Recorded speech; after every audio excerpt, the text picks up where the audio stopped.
이튿날 모세가 백성을 재판하느라고 앉아 있고 백성은 아침부터 저녁까지 모세 곁에 서 있는지라. 모세의 장인이 모세가 백성에게 행하는 모든 일을 보고 이르되 내가 백성에게 행하는 이 일이 어찌 됨이냐. 어찌하여 내가 홀로 앉아 있고 백성은 아침부터 저녁까지 내 곁에 서 있느냐. 모세가 그의 장인에게 대답하되 백성이 하나님께 물으려고 내게로 옴이라. 그들이 일이 있으면 내게로 오나니 내가 그 양쪽을 재판하여 하나님의 율례와 법도를 알게 하나이다. 모세의 장인이 그에게 이르되 내가 하는 것이 옳지 못하도다. 너와 또 너와 함께한 이 백성이 필경 기력이 쇠하리니 이 일이 내게 너무 중함이라. 내가 혼자 할 수 없으리라. 이제 내 말을 들으라. 내가 네게 방침을 가르치리니 하나님이 너와 함께 계실지로다.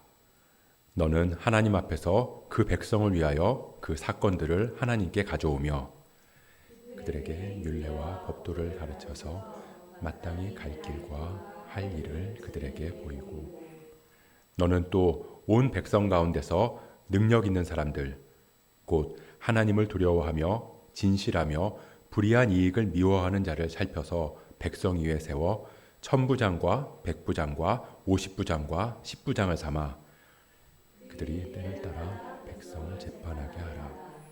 큰 일은 모두 내게 가져갈 것이요 작은 일은 모두 그들이 스스로 재판할 것이니 그리하면 그들이 너와 함께 담당할 것인즉 일이 내게 쉬우리라. 내가 만일 이 일을 하고 하나님께서도 내게 허락하시면 내가 이 일을 감당하고 이 모든 백성도 자기 곳으로 평안히 가리라. 이에 모세가 자기 장인의 말을 듣고 그 모든 말대로 하여 모세가 이스라엘 무리 중에서 능력 있는 사람들을 택하여 그들을 백성의 우두머리 곧 천부장과 백부장과 50부장과 10부장을 삼음에 그들이 때를 따라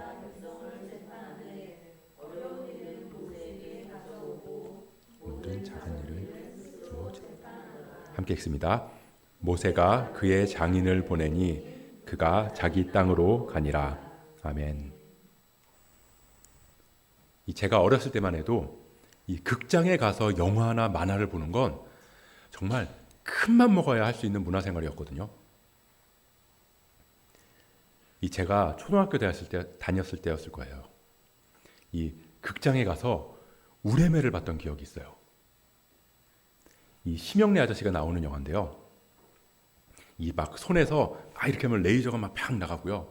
막 특수 효과로 막 분장도 하고 막 정말 그때는 진짜 신선한 충격이었어요. 그때 아이들 사이에서는 이 우레메, 로보트 태권브이 이런 만화나 영화가 굉장히 유행을 했던 것 같아요. 근데 이런 영화들 아시겠지만 내용이 어떤지 안 봐도 다 뻔히 아실 것 같지 않으세요? 그냥 악당이 나타나서 세상을 정복하려고 하는 거죠. 그래서 막 사람들을 괴롭히고 막 악의 무리들이 막 세상을 조종하니까 사람들이 우레메나 로버트 태권브이 같은 그런 영웅이 나타나서 인류를 구해주기를 바라잖아요. 그렇게 사람들이 절망에 빠져 있을 때 빠빠빠빠빠빠빠 달려라 달려 로보트야 이런 음악이 쫙 깔리면서 짠하고 정의의 주인공이 나타나는 겁니다. 그리고는 또 이게 한 번에 읽으면 시시하잖아요. 막 처음에는 막 고전하는 듯 하다가 결국에는 이 초인적인 힘으로 이 악당을 물리친다는 내용이에요.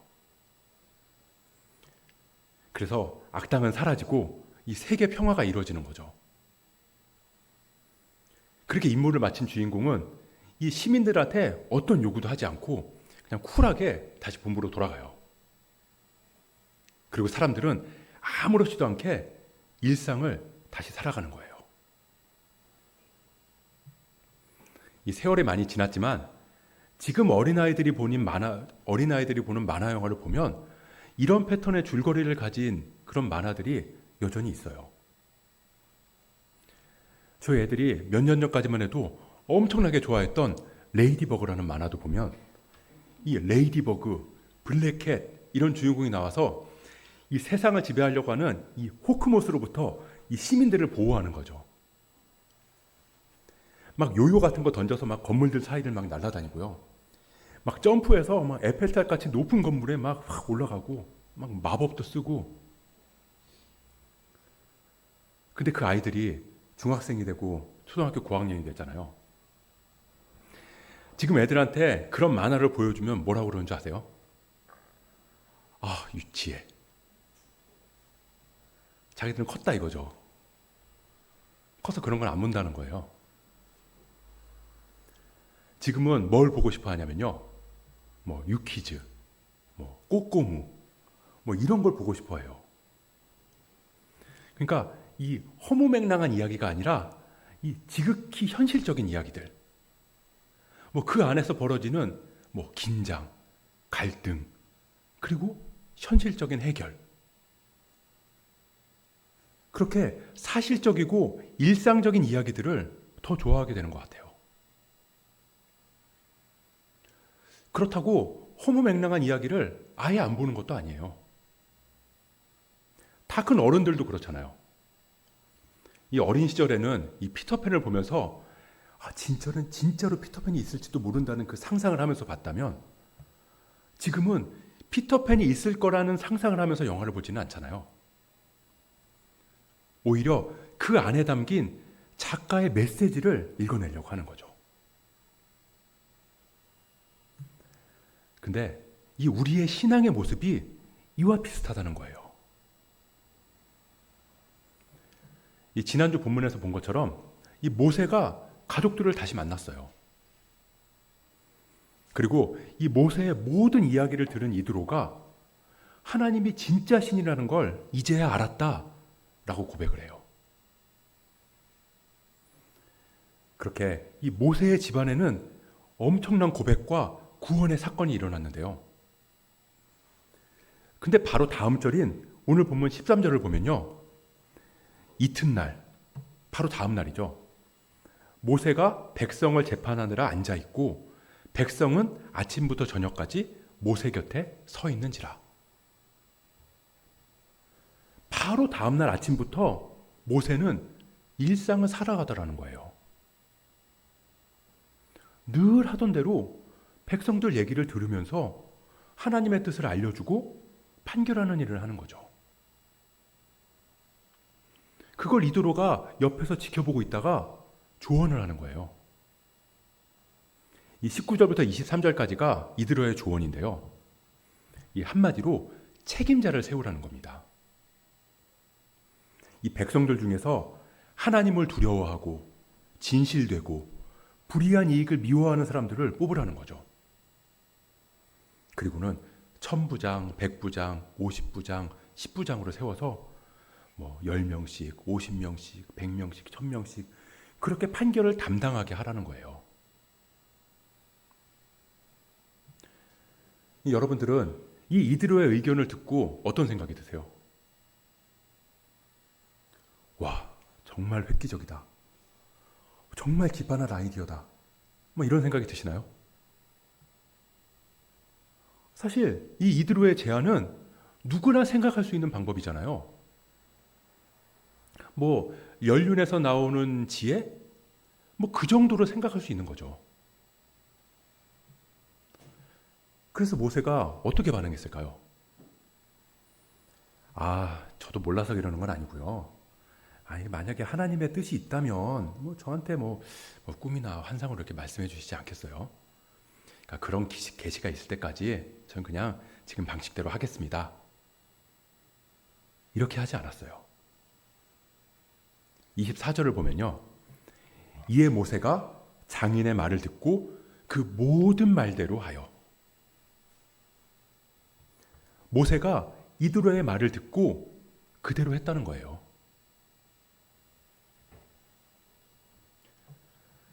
그럼 여러분들한테 물어보겠습니다. 이 모세의 선택이 신앙적인 선택인가요? 이드로의 조언한 방법이 신앙적인 방법인가요? 하나님이 직접 명령하신 게 아니잖아요. 그냥 인간적인 생각에서 나온 지혜 아닌가요?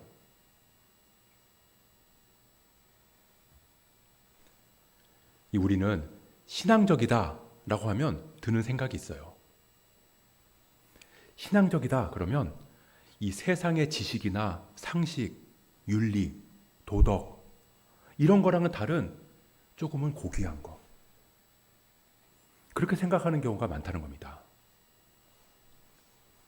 그러니까 이 하나님의 말씀이다 그러면 성경을 읽거나 큐티를 하거나 기도를 하면서 얻어지는 거지 뭐 친구랑 대화를 한다거나 신문을 읽는다거나 라디오를 듣는다거나 그러면서 드는 마음은 하나님이 주신 게 절대 아니라고 하는 그렇게 말하기도 한다는 거예요. 그래서 신앙생활도 특별한 무언가를 떠올려요. 뭐 하나님의 뜻을 구하기 위해서 뭐 40일 금식 기도를 해야 할 것 같고 뭐 최소한 성경 백독을 한다거나 성경 필사를 해야 할 것 같이 느껴진다는 겁니다. 물론 오해하시면 안 되는 게 뭐 그런 게 신앙생활이 아니라는 말이 아니에요. 당연히 경건한 생활을 하고 경건 생활을 우리가 해야죠. 제가 이 하나님을 만나고 제일 처음 든 생각이 뭐였냐면요. 성경을 읽어야겠다는 거였어요. 이 처음부터 끝까지 성경을 완독하면 이 하나님이 뭔가 저한테 제가 알아들을 수 있는 방법으로 그러니까 뭐 예를 들어서 뭐 진짜 음성으로 귀에 들리게 뭐 그런 식으로 무슨 말씀을 해주신다거나 뭐 그러실 것 같았거든요.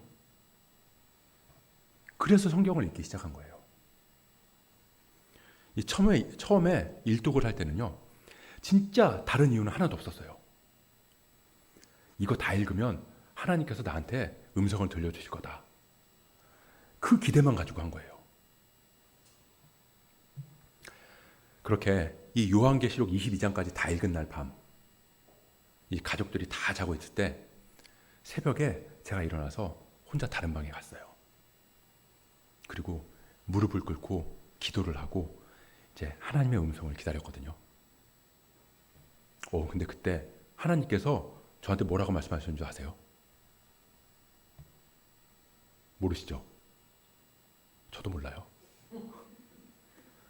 아무리 기다려도 아무 소리도 안 들리는 거예요. 그러니까 제가 속으로 내가 어디 빼먹고 읽은 거 아닌가? 막 이런 생각이 들기도 하고 그리고 좀 혼란스러웠죠. 근데 결국 그러다 그냥 잠들었어요. 지금은 제가 이렇게 웃으면서 얘기하지만 우리가 신앙을 대하는 태도에 그런 게 있다는 거예요. 신앙적인 건 뭔가 특별한 게 있다. 근데 우리 삶은 어떤가요? 특별한 신앙을 기대하는 거에 비하면 우리의 삶은 너무나 평범하고 일상적이잖아요. 그런데도 우리는 구원받은 이후에 우리가 뭐 좀 특별한 존재가 돼서 다른 사람들하고 구분되었다고 생각하기도 한다는 거예요. 예를 들어서 팔에 완장 하나 찬 것처럼 말이죠. 구원 이렇게 써 있는 거. 그럼 어떻게 되냐면요. 넌 구원받았다면서 왜 다르지 않아? 그런 거 보면 넌 구원받은 게 아니야. 이렇게 정죄를 하게 된다는 겁니다. 왜냐하면 구원받은 신앙의 삶은 뭔가 신비하고 특별해야 되니까요. 물론 당연히 죄된 삶에서는 구별돼야죠. 근데 이 구원받은 삶, 신앙적인 삶은요. 우리의 일상의 삶에서 구분된 특별한 무언가가 아니라 보편적인 일상과 상식을 포함하는 더 큰 개념이라는 거예요.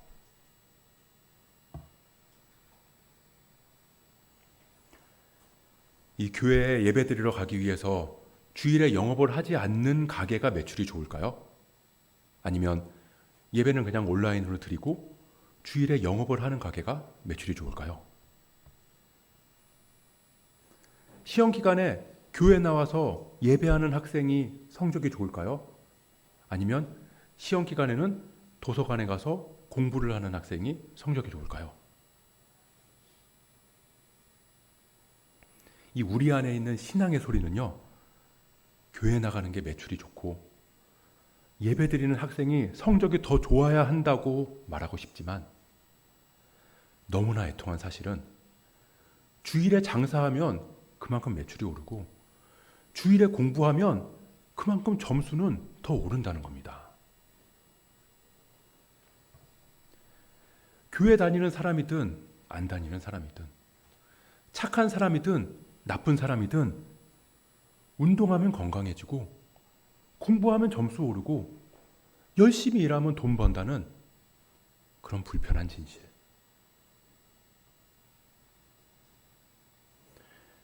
우리 마태복음 5장 45절을 볼까요? 마태복음 5장 45절. 제가 한번 읽어보겠습니다. 이같이 한즉 하늘에 계신 너희 아버지의 아들이 되리니 이는 하나님이 그 해를 악인과 선인에게 비추시며 비를 의로운 자와 불의한 자에게 내려주심이라. 우리는 악인한테는 해가 안 비쳤으면 좋겠고 불의한 사람한테는 비가 내리지 않아서 메말라 버렸으면 좋겠는데, 신학적인 용어로는 일반 은총이라고 하는데요.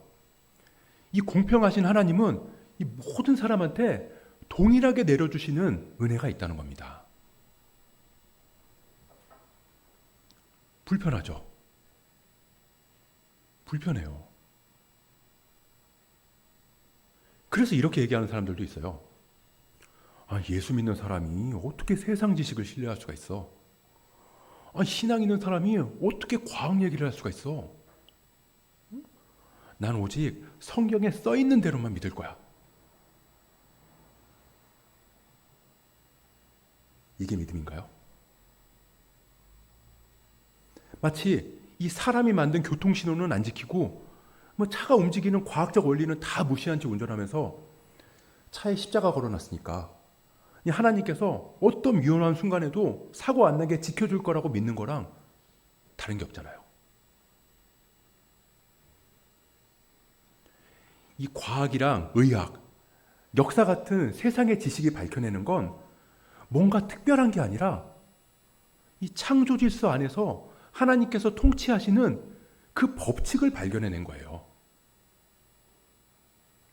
그러니까 신앙이랑은 반대되는 게 아니라는 겁니다. 그 질서 안에서 누구나 하나님 만드신 세상을 누릴 수 있고 누구나 이쁘게 핀 벚꽃을 볼 수 있는 거죠.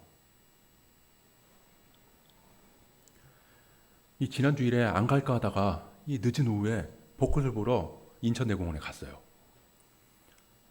근데 벚꽃이 다 졌더라고요. 그런데도 사람이 엄청 많아요. 주차장에 들어가서 주차하는데도 한참 걸렸고요. 근데 벚꽃이 없고 하니까 그냥 늦은 오후고 해서 그냥 잠깐 조금만 둘러보고 이제 집에 가려고 이제 나왔는데요. 나가려는 차들이 너무 많아서 이 주차장에서 한참 걸린 거예요.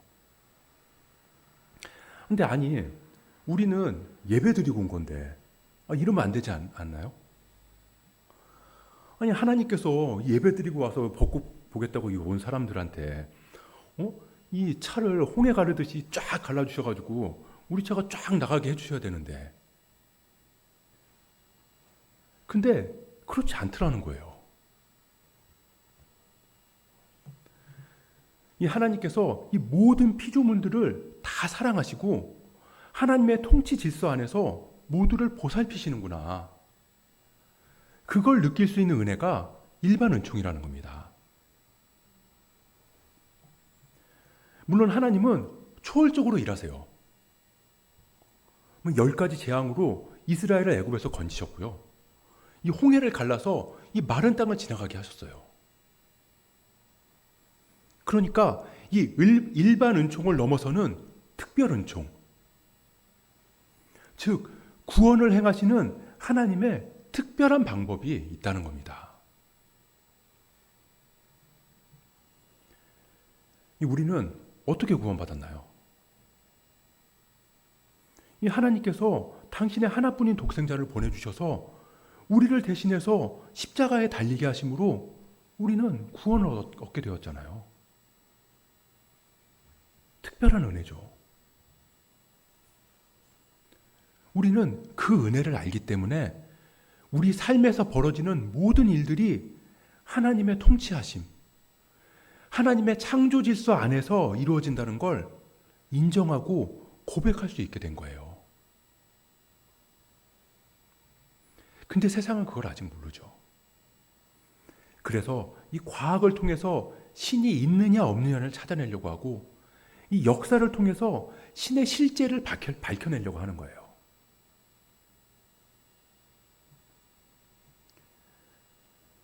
그런 시대의 흐름에 대항하기 위해서 나타난 신앙이 있는데요. 일명 근본주의라고 하는 신앙이 등장하기 시작한 거죠. 성경을 문자 그대로 믿어버리는 거예요. 과학이랑 역사는 부정하고요. 이 성경을 조금만 건드리면 다 음모론으로 생각하는 거예요.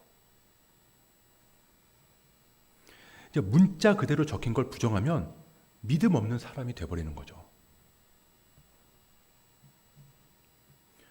근데 아까 말했듯이 우리는 과학이나 세상 지식으로 하나님의 공의로움, 하나님의 창조 질서를 발견할 수 있다는 겁니다. 내가 지금 아프면 당연히 기도해야 하지만 하나님 주신 지식과 지혜로 우리 몸의 신비를 발견해가는 의학의 도움을 받는다고요.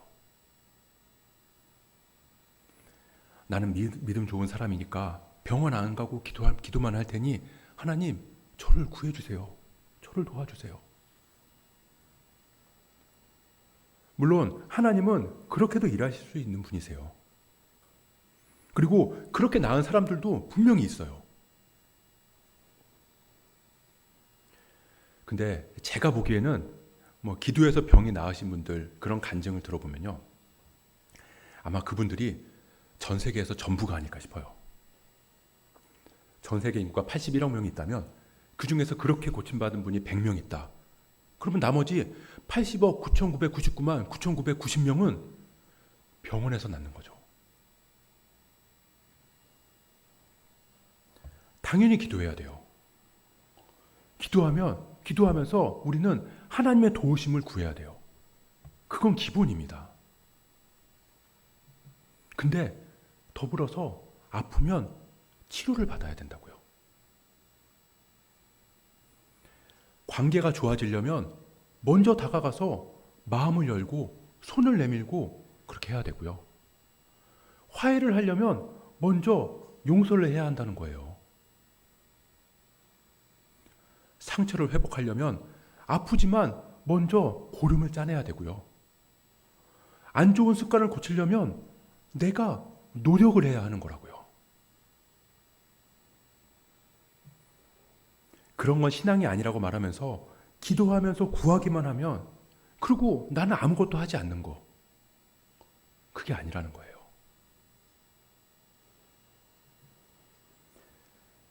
하나님은 우리 삶에서 어떻게 일하고 계시는가? 이드로를 통해서 일하고 계시다는 겁니다. 우리 주변 사람을 통해서 일하고 계시고 지금 내 옆에 있는 사람을 통해서 말씀하고 계신다는 거예요.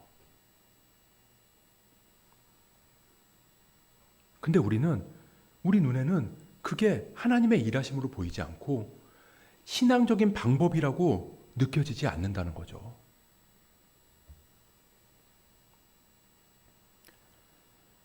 요즘 저희 막내가 거의 매일 저한테 전화를 하는데요. 어제도 전화를 했는데 전화하면 첫 마디가 이래요.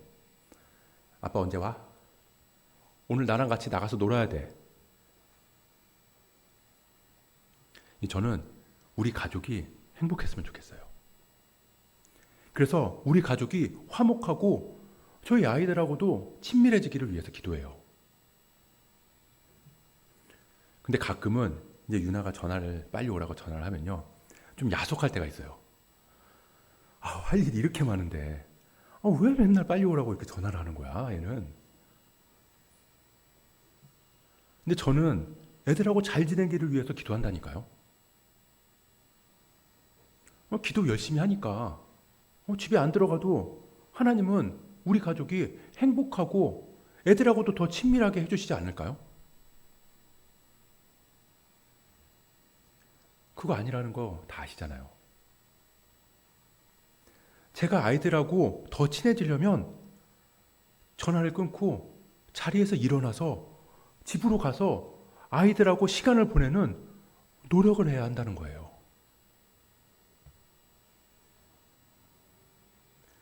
이 사람들과의 대화 속에서 말씀하시는 하나님의 마음은 다 무시하고 내가 원하는 방식으로 해결해 주시기를 바라면 안 된다는 거죠. 기도하면서 내가 의지할 수 있고 신뢰할 수 있는 사람을 보내주세요. 근데 저 사람은 아니에요. 그럴 때 우리는 우리를 향한 하나님의 일하심을 축소하고 심지어는 하나님께서 나를 위해 일하지 않으신다고까지 느끼게 된다는 겁니다.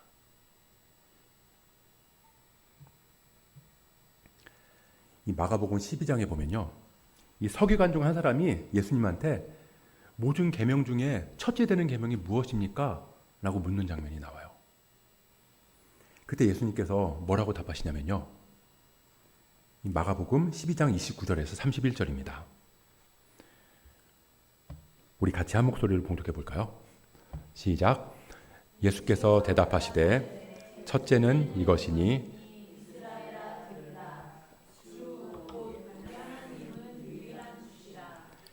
내 마음을 다하고 목숨을 다하고 뜻을 다하고 힘을 다하여 주 너의 하나님을 사랑하라 하신 것이요. 둘째는 이것이니 내 이웃을 내 자신과 같이 사랑하라 하신 것이라. 이보다 더 큰 계명이 없느니라. 주 너의 하나님을 사랑하라. 그리고 내 이웃을 사랑하라. 이보다 더 큰 계명은 없느니라. 뭔가 대단한가요? 특별한 게 아니에요. 하나님을 위해서 오지로 떠나라. 거기서 복음을 전하다가 영광스럽게 순교해라. 이런 명령 주신 게 아니라고요. 내 이웃을 사랑해라.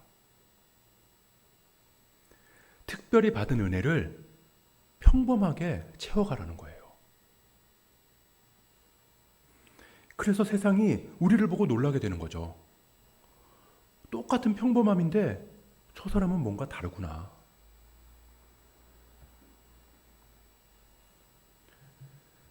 이 믿는다는 거, 구원받았다는 건 그 즉시 내가 거룩하게 변하는 게 아니라 하나님의 통치가 내 삶에 스며들기 시작했다는 걸 뜻해요. 이제 내가 하나님의 뜻을 깨달아서 진정한 믿음의 삶을 살아가는 발걸음을 내딛게 됐다는 거죠.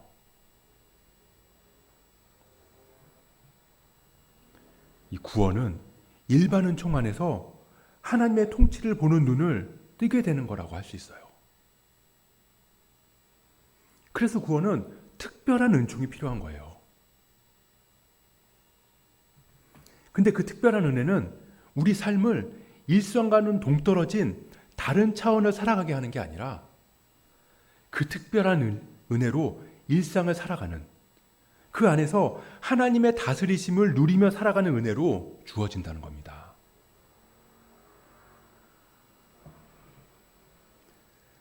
이 긴장과 갈등이 가득한 세상에서 더 이상 로버트 태권브이는 나타나지 않지만 일상의 평화를 이루며 살아갈 능력을 은혜로 부어주신다는 거예요.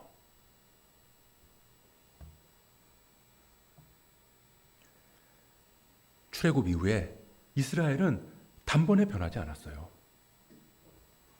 그리고 앞으로도 계속 미련하고 어리석을 거예요. 그게 우리의 모습입니다. 구원을 얻은 이후에도 삶이 특별해지지 않을 수 있어요. 나 구원받은 거 맞나? 내가 계속 이렇게 사는 게 맞나? 하나님은 말씀하실 거예요. 맞다. 그거 맞다.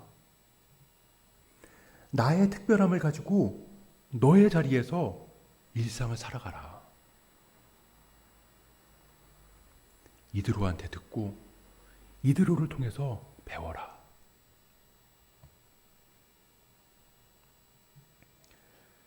우리가 잘 아는 말씀인데요. 갈라디아서 6장 7절 8절 말씀을 보겠습니다. 이것도 한번 같이 읽어볼까요? 시작. 스스로 속이지 말라. 하나님은 업신여김을 받지 아니하시나니 사람이 무엇으로 심든지 그대로 거두리라. 자기의 육체를 위하여 심는 자는 육체로부터 썩어질 것을 거두고 성령을 위하여 심는 자는 성령으로부터 영생을 거두리라. 육체를 위해 심으면 육체의 것을 거두고 성령을 위해 심으면 성령의 영생을 거둔다. 사람이 무엇으로 심든지 그대로 거두리라. 무슨 말이죠? 콩 심은 데 콩 나고 팥 심은 데 팥 난다. 이게 창조 질서 안에서 살아가는 우리의 모습이라는 거예요. 스스로 속이지 말라. 그걸 부정하지 말라는 겁니다.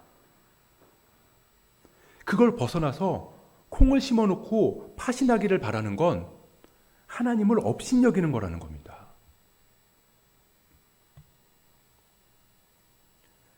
그럼에도 우리가 세상과 다른 건 콩 심은데 콩이 나는데 그 콩이 자라나는 거, 그게 당연한 게 아니라 하나님의 은혜라는 걸 고백할 수 있게 됐다는 거죠. 구원받았다는 건 그걸 볼 수 있는 사람이 됐다는 거예요. 이드로에게 들을 수 있는 사람, 내 가족에게서 들을 수 있는 사람, 내 옆에 있는 그 사람에게서 들을 수 있는 사람, 그들에게서 나에게 말씀하시는 하나님의 마음을 깨달을 수 있는 사람.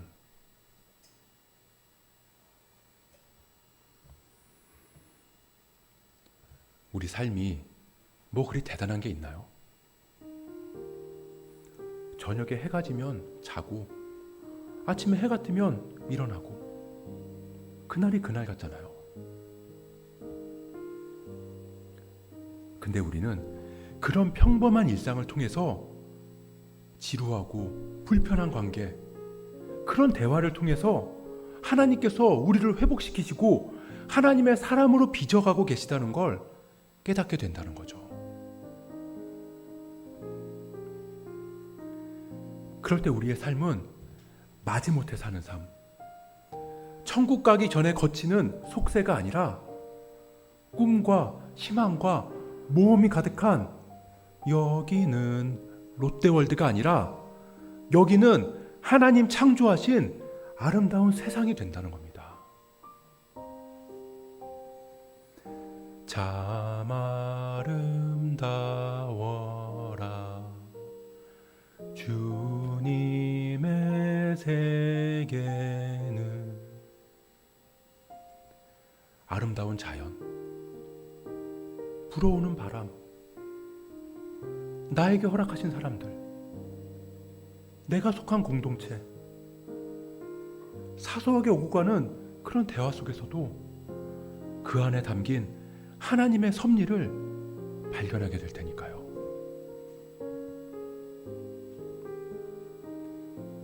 그렇게 하나님의 은혜로 구원받은 우리가 평범한 일상 속에서 특별한 하나님과 동행하면서 존귀한 자로 부르신 부르심에 응답하며 살아갈 수 있기를 주님의 이름으로 축복합니다.